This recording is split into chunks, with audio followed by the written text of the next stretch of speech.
Colin Kelly, Jackson Lansing, and Carlos Magno reintroduce Kang the Conqueror as the young Nathaniel Richards begins his journey to escape the cage of his own future, and in turn runs straight into Kang, who intends to teach the boy how to right the wrongs of his own history. Colin Kelly and Jackson Lansing begin Kang's new solo series by acting like this is the first time, or one of the first times, readers will be exposed to Kang. And it makes sense given that his recent appearance in the Loki TV show would have no doubt caused new readers to seek out a book with that character in it, and what's better than a new #1? For an issue, it does a pretty decent job showcasing who or what Kang is and is about and his origins. The problem I have is that from the outset, it's pretty clear where the story's going to go. Kang takes the younger version of himself to teach and tell him about the wrongs that he needs to right in his own life so he doesn't fail and can conquer. Nathaniel rebels and does his own thing, which Kang anticipates and will lead to Nathaniel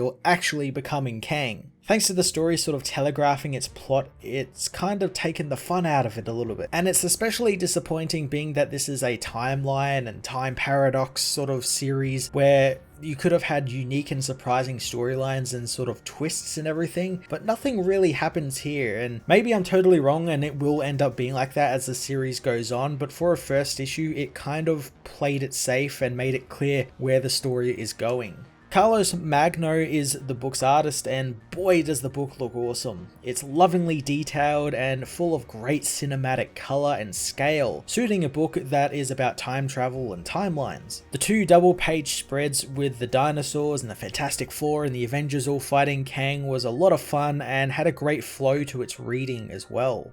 Kang the Conqueror issue 1 was a decent first outing for Kang, especially if you're a new reader of the character who wants to know what the deal is with the character, but I found that the story was rather predictable, which is ironic given that Kang is always going on about being unpredictable. I'm going to give this issue a 6 out of 10.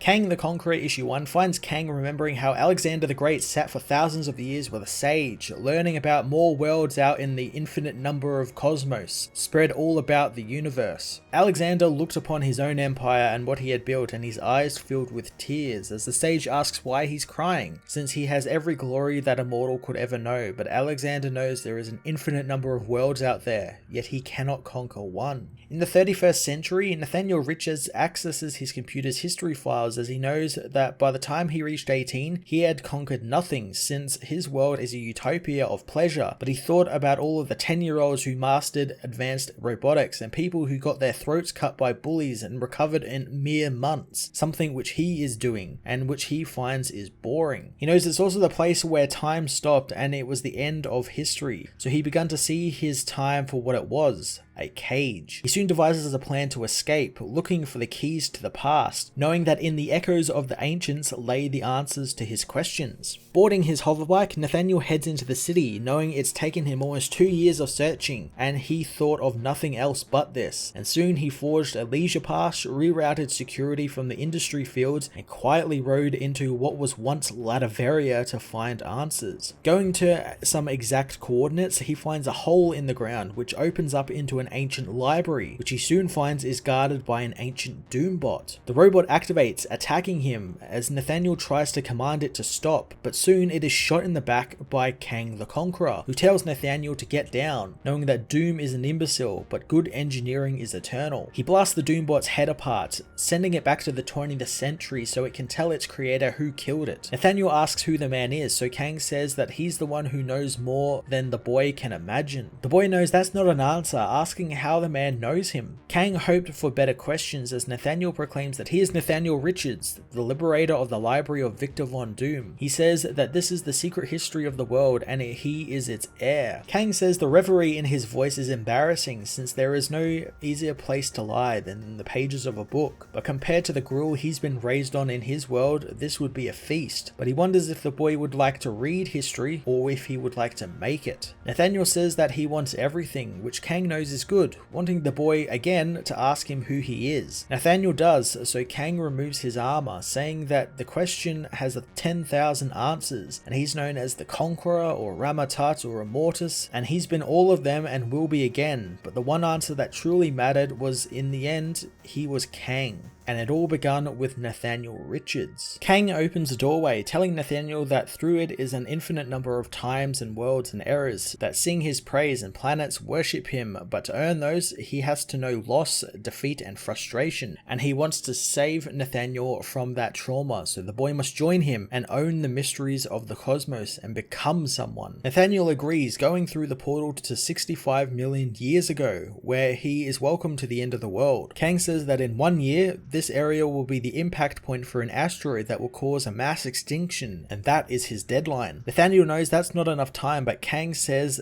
that's his first lesson since time means nothing to Kang. Over the year, Nathaniel is taught by Kang, taught lessons of survival to strengthen his body and mind. Kang implants a chip in Nathaniel's head that will allow him to understand any language ever before showing the boy their life as Rama-Tut as he fights the Fantastic Four. Kang lays down the rules of time as the boy asks if Kang went back to a moment as Rama, would it cause a paradox since there are two versions of himself there? Kang knows that that's wrong, as a paradox is another weapon in Kang's arsenal. Nathaniel continues his training as they build a treehouse shelter which impresses Kang. Nathaniel soon is taught to shoot and kill and how plans only serve to make you weak. He watches as past Kang begins being beaten by the Avengers, as Kang says relying on a specific number of events will lead to disaster. Soon he and Nathaniel share a drink and they toast the empires that Nathaniel will crush. Nathaniel, however, soon learns Kang has flaws, as the man is revealed to be an alcoholic, and one time a drunk Kang took Nathaniel to a far-off world where he cried in the shadows as a woman named Ravonna is killed. Kang thinks that Nathaniel sees him as weak now, telling the boy not to think, only listen, since without love will be the only way he'll be able to conquer all of space and time. Nathaniel promised, but he quickly broke that promise as soon he finds a girl cornered by a T-Rex, causing Nathaniel to shoot and kill the monster. He tries to find the girl who he saved, forgetting all about the giant dinosaur he just killed since he finally saw the woman who took his breath away. He puts his gun down as he approaches her, trying to communicate with her, and learns that she can understand him perfectly, saying her name is Addie and she understands him. The two have a brief connection before Addie takes off into the jungle again, and Nathaniel follows, running with her for hours until they arrive back at her village, learning that she has brought him to their leader, the elder known as the Lasting Peace. Nathaniel knows that he should be afraid since perhaps he's a sacrifice or a prisoner, and he knows that they could see the darkness in him and what he would become, but Addie tells him to kneel as Lasting Peace knows Nathaniel's is a path forged through the darkest forest. Nathaniel is marked by the elder who says that he'll be marked for the beast he killed and for the life he saved. That night, Nathaniel celebrated with Addie and the other villagers before Addie tells him the stories of her people and how they know a star will fall one day from the heavens and unmake them all. Nathaniel asks if they can be certain, but Addie says that there is no other way because that is the beauty of living. She says that none can survive the dark and cold sea and none have ever and will, but for one moment they will find purchase and stand against the dark, and this is where they live. Nathaniel takes off into the jungle, returning home to tell Kang what he has found and that he was wrong and there were people living there and they are incredible. Kang knows what Addie said to him, telling the boy that he is the one who is dreaming, the naive dream of heroes, and he will unlearn this sentimentality and he will learn the lessons he teaches him and he will wipe the pathetic paint off his face. Nathaniel refuses, so Kang says that it's not a request since either the boy heeds his warnings or he will be doomed.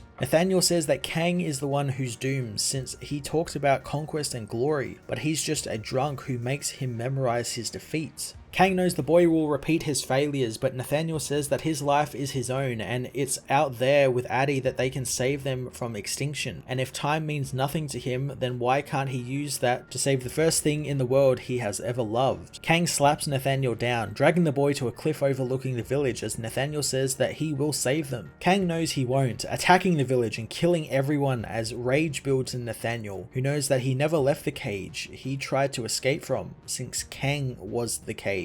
For the final few months of their life there, Nathaniel pretended to study and learn from Kang, all while looking for a way to escape. He soon finds a way, making Kang drink more than he usually does, mentioning Ravonna, so Kang drinks more and more. So when Kang finally falls asleep in a drunken stupor, Nathaniel takes the man's armor, knowing time would conquer all his enemies if only he could master it. He waits until the perfect moment just before the asteroid is about to hit, using all the skills Kang had taught him to hotwire the suit to respond to his commands. So just as the asteroid bears down on him, Nathaniel disappears through a portal, knowing that he had finally conquered, but soon he was to be conquered himself as he is shot into a desert landscape, worrying the boy that he has landed in some lifeless timeline. But he has gone somewhere worse, since he has run from Kang's cage and arrived in Ramatut's empire.